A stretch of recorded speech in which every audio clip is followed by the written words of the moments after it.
Welcome to Maestro Heights.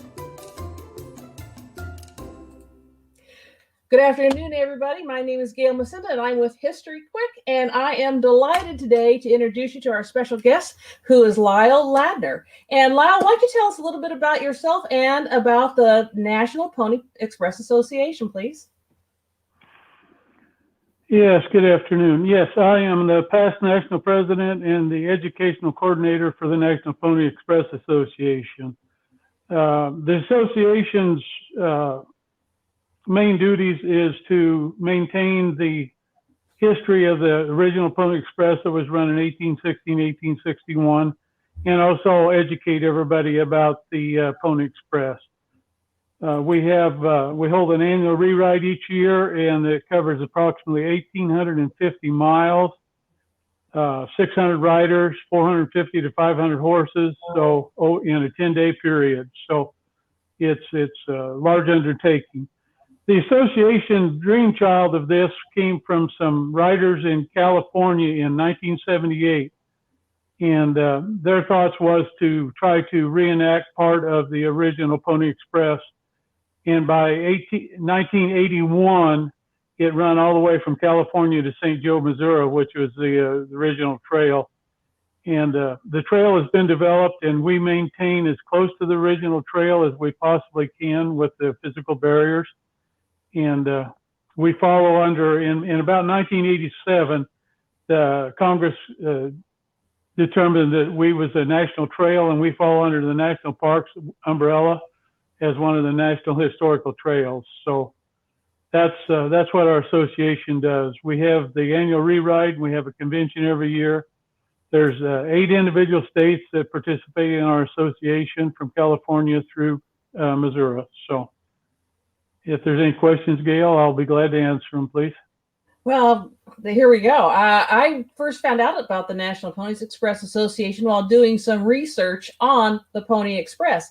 And I was really excited when I found your website to know that we can follow along with the riders during a rewrite. You put a GPS or something so they carry that with them, or how does that work so we can follow along on the map?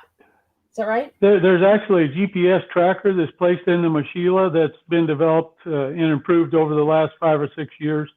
And wherever the Mochila is at, the satellite's picking up a signal from that, and it's transferring back to internet website, which is showing the exact location I think it's every 5 minutes or 10 minutes there's a ping, so you know exactly where the Mochila is as it comes one way or another across the trail. So. Well, I bet the original writers could have never even possibly envisioned something as crazy as that for that. But what an exciting thing this is going to be when we have the opportunity to follow along with you guys. I'm really looking forward to it. How did you get involved with the Pony Express Association?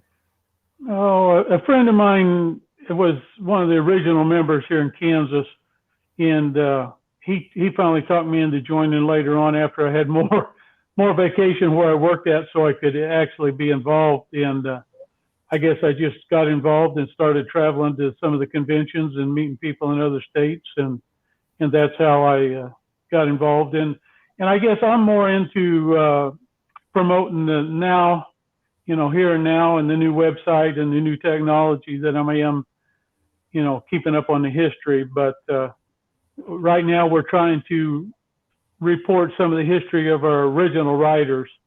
So someday we have a historical background of how the association was developed and the original riders on it and stuff, because the original Pony Express from 1860 and 1861, there's very few actual records left. They was destroyed because of bankruptcy and lack of care. So have you ever gotten to ride one of the segments?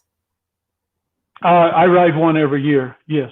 I've rode in multiple states, and I ride one in Kansas every year. What's that like to you? Yeah. What goes through your mind when you're doing something like that? I can't imagine the thrill that it would be, the honor. Oh, I guess you get more of a feeling in the day or in the nightness, in the wee hours of the morning, riding under the stars and stuff, and you're kind of out there kind of by yourself and your horse, and you think back, wow, this is what it was. And, I'm doing a thing that, some of our ancestors did, 150 years ago. So you know, it gives you quite a feeling to be able to relive history and reenactment, you know, so. As a living history person myself, I understand that one. Well, Lyle, thank you for being with us today. We'll be back and we'll be visiting some more about some other things. I will put all the links to the National Pony Express Association down in our notes down below so anybody can check on that. And I hope that they'll follow along and send a letter to be carried along and become some members along the way too.